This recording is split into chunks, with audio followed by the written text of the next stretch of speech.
नरेंद्र मोदी से कि आपको लगा कि वो एक मूर्ति है, वो सिर्फ एक मूर्ति नहीं है, वो विचारों का केंद्र है, वो प्रेरणा का केंद्र है। कि आज जब भारत सरकार के जो 90 सचिव हैं उसमें से 99% सवर्ण हैं। भारत सरकार के मंत्रियों में सबसे ज़्यादा सवर्ण हैं, जो अधिकारी हैं वो 90% सवर्ण हैं। SC/ST का कोटा भरा नहीं जा रहा, बैकलॉग हैं, उनकी भर्तियों को NFS करके नॉट फाउंड सूटेबल करके जनरल कैटेगरी में कन्वर्ट कर दिया जाता है। SC का 15%, ST का 7.5%, OBC का 27%, जो संवैधानिक आरक्षण है वो भी पूरा नहीं भरा जाता। तो जुडिशरी की तरफ से आया हम लोगों को, सरकार को तो हमने सबक सिखा दिया, उनको तो जो है समेट दिया 240 पे। जैसा कि आप सभी लोगों को पता है कि आज जंतर मंतर पे एक बहुत बड़ा विरोध प्रदर्शन चल रहा है। बाबा साहब भीमराव अंबेडकर की मूर्ति 3 जून की संध्या को सरकार बनने के एक दिन पहले जो रिजल्ट आया था उसके एक दिन पहले रातों रात हटा दी गई थी।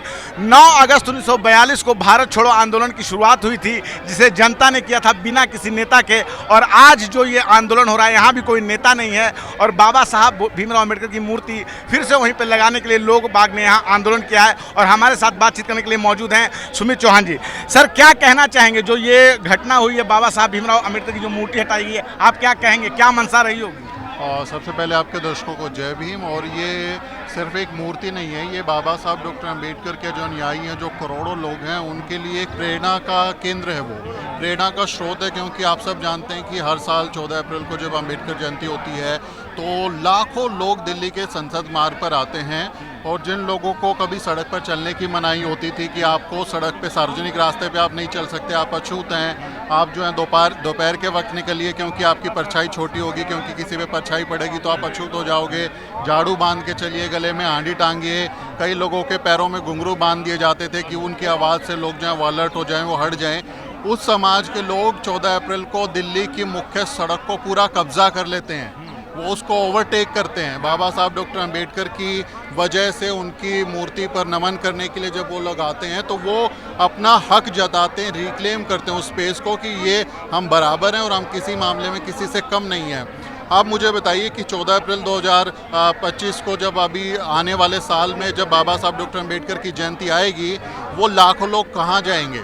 वो लाखों लोग जो वहाँ पंडाल लगाते हैं, जश्न मनाते हैं, देश भर से रैलियाँ निकालते हैं, वो जुलूस निकालते हैं, झांकियाँ निकालते हैं, अपने बच्चों को लेकर आते हैं और उस मेले में शामिल होते हैं, वो अगले साल कहाँ जाएंगे? ये हमारा सवाल है प्रधानमंत्री नरेंद्र मोदी से कि आपको लगा कि वो एक मूर्ति है, वो सिर्फ एक मूर्ति नहीं है, वो विचारों का केंद्र है, वो प्रेरणा का केंद्र है, लाखों लोगों की आस्था का केंद्र है।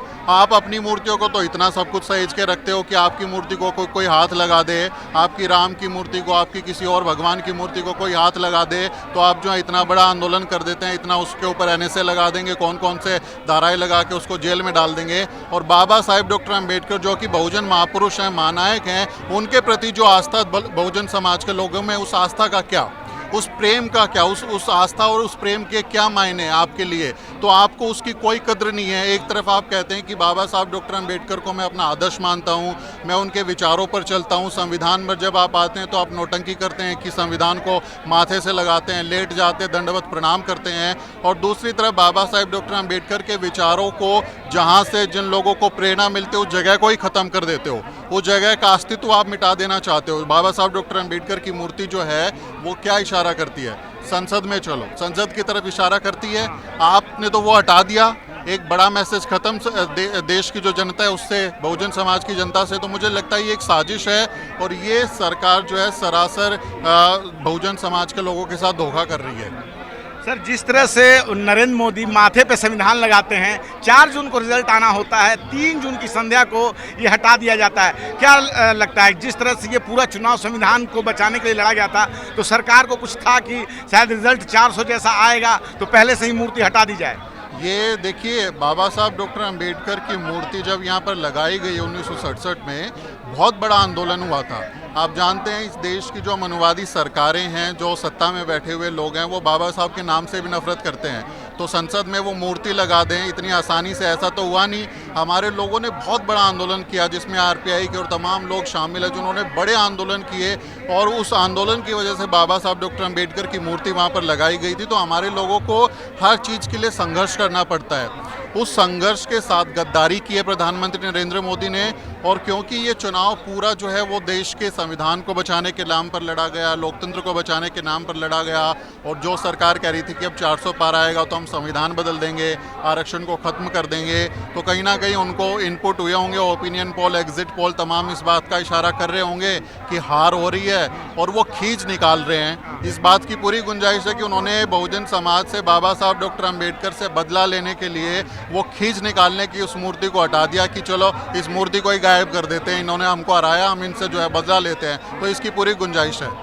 सर, अभी एक और फैसला आया है, आपने सुना होगा सुप्रीम कोर्ट का जो फैसला आया है SC ST कोटे में जो है क्रीमी लेयर बनाने का, और कई लोग इसको लेके, कई संगठन जो इसको समर्थन भी कर रहे हैं, कई लोग विरोध भी कर रहे हैं। RSS ने भी पहले समर्थन किया था, हालांकि अब उसने अपना समर्थन वापस ले लिया है। कैसे देखते हैं आप इस फैसले को? क्या लगती है सरकार की मंशा क्या है?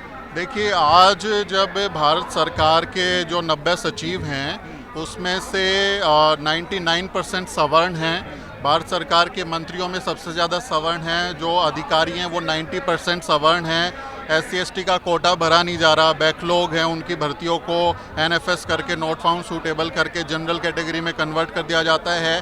SC का 15%, ST का 7.5%, OBC का 27%, जो संवैधानिक आरक्षण है वो भी पूरा नहीं भरा जाता, और उसको जो है कन्वर्ट करके किसी तरह से गद्दारी करके वो सवर्णों को दे दिया जाता है। बात उस पर होनी चाहिए थी कि आप हमारा पूरा संवैधानिक आरक्षण क्यों नहीं दे रहे, आप NFS क्यों कर रहे हो, आज आप हमारे लोगों का जो वैकेंसी आप वैकेंट पड़ी हुई है उसको नहीं भर रहे। प्रधानमंत्री नरेंद्र मोदी 2014 में जब सरकार में आए, केंद्र सरकार में 10 लाख नौकरियां वैकेंट थी। मोदी सरकार ने एक सिग्नेचर से 10 लाख नौकरियों को ख़त्म कर दिया। उसमें हमारा आरक्षण था 50%, हमारी नौकरियां ख़त्म हो गई। हमारी इस समय पर चर्चा होनी चाहिए थी कि ये जो 10% समाज है वो समाज के 90% संसाधनों पर, नौकरियों पर, इन पर कब्जा करके कैसे बैठा हुआ है। लेकिन आज हमारे अंदर ही उन्होंने जो है लड़ाई लगा दी, आपस में हम लोग लड़ पड़े हैं, और जो है अपनी कम्युनिटीज़ में ही कह रहे हैं कि जो SC का आरक्षण है वो सारे जाटव खा गए, चमार खा गए, ST का आरक्षण मीणा खा गए, OBC का आरक्षण यादव खा गए, बाकी कम्युनिटीज़ को कुछ नहीं मिला। तो ये साजिश देखिए कि कितनी बड़ी साजिश है, जिसकी चर्चा होनी चाहिए थी। आज हम ये बात ही नहीं कर रहे। आज हम लोग जब डिबेट कर रहे हैं, या मैं अपने चैनल पर भी जब इंटरव्यूज़ कर रहा हूँ, तो मैं सवर्णों से सवाल पूछना चाहता था कि भाई आपकी आबादी तो 10% से भी कम है, और आप 99% पदों पर आप भरे हुए बैठे हो, तो अपनी आबादी से इतने ज़्यादा अनुपात में आप बैठे हुए हो, तो ये क्यों है, ये अकमारी क्यों कर रहे हैं आप हमारे लोगों की। लेकिन अब हम अपने लोगों को समझाने की कोशिश कर रहे हैं कि भाई ये SC ST के आरक्षण में अगर बंटवारा होता है तो इससे आपका भला नहीं होगा। ये आपकी सीटों में से जो है, मान लिया कि SC A, SC B, SC C 3 करके 5-5% का इन्होंने जो है रिजर्वेशन दे दिया, रोस्टर सिस्टम लागू हुआ, और हमारी सीट जो आने वाली नंबर पे वो और पीछे चली जाएगी, और ये कह देंगे कि भाई उसका योग्य उम्मीदवार मिला ही नहीं, जनरल कैटेगरी में उसको कन्वर्ट कर देंगे, NFS कर देंगे। तो ये इस बात की गुंजाइश है कि उसके बाद भी हमारा आरक्षण हमको नहीं मिलेगा, यानी हमारा भी आरक्षण गया, आपका भी आरक्षण गया, आपके समाज के जिस व्यक्ति को मिल रहा था। और जो वो कहानी है ना कि 2 बंदरों की लड़ाई में, वो 2 बिल्लियों की लड़ाई में एक बंदर सारी रोटी खा जाता है, थोड़ा उसको देता है, थोड़ा उसको देता है, तो ये उसी तरह की बंदरबाट है, और हमारे लोगों को लड़ाने की कोशिश है। इस क्रीमी लेयर के मामले में जो पेटिशनर है OP शुक्ला, अभी 2 दिन पहले मैंने उनका इंटरव्यू किया था न्यूज़ वीक पे। OP शुक्ला से मोहन भागवत ने मुलाकात की, RSS प्रमुख मोहन भागवत और उनके बीच में मुलाकात हुई, और उन्होंने पेटिशन फाइल करने के लिए समर्थन किया और कहा कि क्रीमी लेयर पे पेटिशन फाइल करो। OP शुक्ला मोहन भागवत के कहने पे उनके साथ में जाके पेटिशन फाइल करते हैं। क्या ये नहीं समझेंगे कि ये RSS की साजिश है? RSS समर्थन देने का ऐलान करता है, RSS आरक्षण की समीक्षा की बात करता है, आरक्षण को ख़त्म करने की बात करता है, लेकिन ये कभी नहीं कहता कि इनका जो अभी आधे पद पड़े उनको भर दो, पूरा कर दो इनके कोटे को। तो ये पूरी की पूरी साजिश है जिसमें RSS, BJP, जुडिशरी, तब सब लोग मिले हुए हैं। चुनाव में लोग कह रहे थे कि सरकार से खतरा है, लोग कह रहे थे सरकार से खतरा है, लेकिन अब खतरा तो न्यायालय से हो गया ना, खतरा तो जुडिशरी की तरफ से आया हम लोगों को। सरकार को तो हमने सबक सिखा दिया, उनको तो जो है समेट दिया 240 पे। अब देखिए वो वक्फ बोर्ड वाला बिल ला रहे थे ना, लटक गया, नहीं हुआ। 10 सालों के बाद कोई जो है विधेयक लटक गया, तो संसदीय समिति नहीं वो पास ही नहीं कर पाए, उसको लटक गया। तो ये हमारी ताकत है जो हमने संसद में दिखाई है। लेकिन जुडिशरी में क्या, जुडिशरी में जो जिसका दादा भी जज, जिसका बेटा भी जज, पोता भी जज, आने वाला पोता भी जज, तो वो कह रहे थे कि एक पीढ़ी को जो है वो कोटा मिलना चाहिए, उसके बाद नहीं मिलना चाहिए। तो हम कहते हैं मिलोट, एक पीढ़ी में से जज बनना चाहिए, दूसरी पीढ़ी का जज भी नहीं बनना चाहिए। आपको ये कोटा भी लागू करना होगा ना कि एक पीढ़ी के बाद आप लगातार जो है जज बने जा रहे हैं, तो आपको भी ये समझना पड़ेगा। तो ये सरासर एक तरीके की साजिश है, और सबसे बड़ी बात कोई डेटा नहीं है, आपने कोई आंकड़े पेश नहीं किए कि कौन सी जाति के सबसे ज़्यादा आरक्षण में फ़ायदे में पहुंच गए हैं, कौन जाति के कम हो गए हैं। ये डेटा तो आप देते, आप कोई कमीशन बनाते, कोई रिपोर्ट लेके आते और उसमें दिखाते कि भाई इस जाति का प्रतिनिधित्व ज़्यादा है, इस जाति का प्रतिनिधित्व कम है। और प्रतिनिधित्व कम है तो इसको पूरा करने की जिम्मेदारी किसकी है?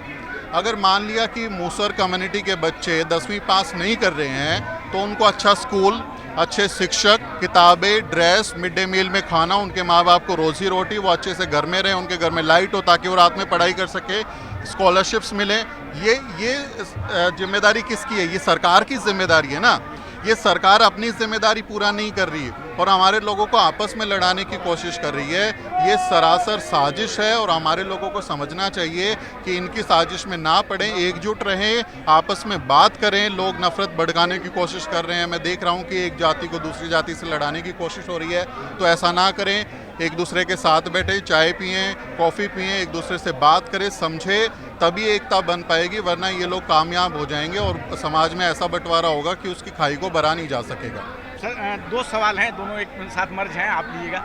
बेला त्रिवेदी असहमति जताती हैं और जो है अपने एससी समुदाय के गवई साहब जो हैं वो कहते हैं कि आरक्षण वो बोगी है जिसमें जो पहले से लोग आ जाते हैं उसमें किसी और को आने नहीं देना चाहते हैं, गवई साहब कहते हैं ऐसा, और बेला त्रिवेदी जो है असहमति जता रही।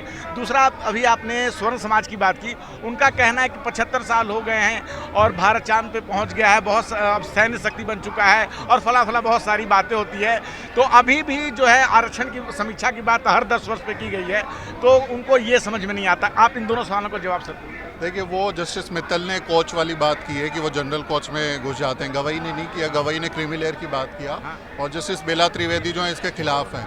लेकिन मुझे थोड़ी सी जो है ना शक होता है जस्टिस बेला त्रिवेदी पर, क्योंकि जस्टिस बेला त्रिवेदी के जो अगर पुराने आप फैसले देखेंगे तो वो रिजर्वेशन के खिलाफ बहुत ज़्यादा स्टैंड लेती हैं। उनके पुराने जजमेंट्स में अगर आप देखेंगे तो वो बहुत एंटी रिजर्वेशन उनका माइंडसेट नज़र आता है और वो रिजर्वेशन पर बहुत तीखे कमेंट करती हैं कि कब तक 70 साल से चल रहा है, कब तक लेते रहोगे, समीक्षा होनी चाहिए। और वो अचानक से इस फैसले में आके कहती है कि नहीं ये ठीक है, ये गलत, आप जो फैसला ले रहे हो गलत हो। तो ये कहीं ना कहीं इस बात की भी तो वो आएगी कि ऐसा पलट गया, ये फैसला पहले तो नहीं लिखा हुआ था आप लोगों ने।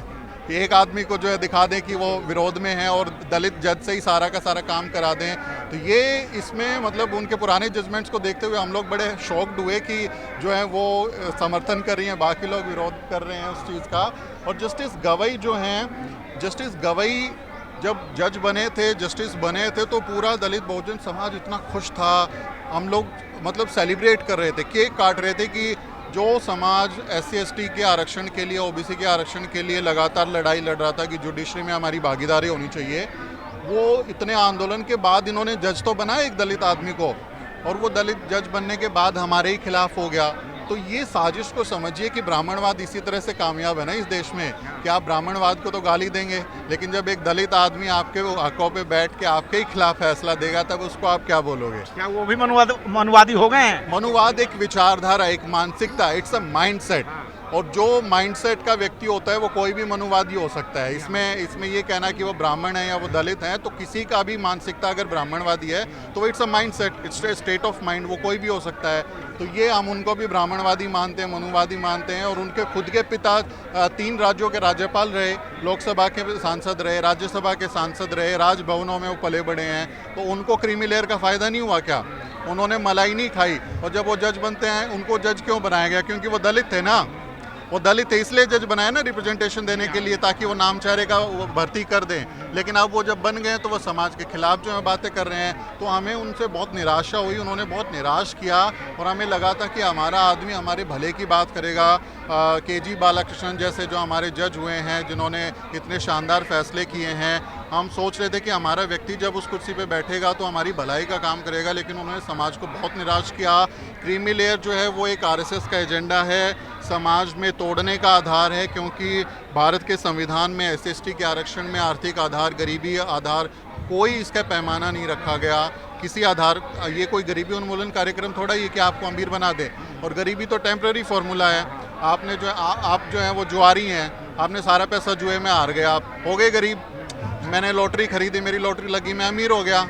मेरा स्टॉक मार्केट में मैंने पैसा लगाया, स्टॉक मार्केट क्रैश कर गया, मेरा पैसा चला गया। तो गरीबी तो टेम्प्रेरी फॉर्म है ना, वो कभी बदल सकती है, कभी बढ़ सकती है, लेकिन जाति तो नहीं बदलती ना। आपकी जाति वही रहती है। जाति के आधार पर आप इस तरह से देखेंगे तो ये मुझे लगता है कि संविधान के खिलाफ है। और सबसे बड़ी बात ये मामला संसद का है ना। संसद बड़ी है कि सुप्रीम कोर्ट बड़ा है। संसद तय करेगी कि क्या करना है। आप अपना ज़बरदस्ती क्यों थोप रहे हैं? संसद के अधिकार पे छोड़ दीजिए इसको। चलिए, आपने हमसे बात की, बहुत बहुत शुक्रिया सर। बहुत शुक्रिया। तो आपने सुना सुमित चौहान जी को, और इन्होंने बताया कि किस प्रकार से ये काम संसद का है, सुप्रीम कोर्ट का नहीं है। संसद ये काम देखेगी। क्या है आपकी राय इस पूरे बातचीत पे? आप अपनी राय हमें जरूर बताएं। मैं रंजय कुमार, कैमरामैन आशीष के साथ, नेशनल दस्तक। नेशनल दस्तक की आपसे गुजारिश है कि अगर इसको बचाना चाहते हैं तो नेशनल दस्तक को सब्सक्राइब करने के लिए रेड कलर के सब्सक्राइब बटन को दबाएं, फिर बेल आइकन की घंटी दबाएं। नेशनल दस्तक को बचाने के लिए बहुत जरूरी है कि हर खबर को शेयर करें, लाइक करें, कमेंट जरूर करें।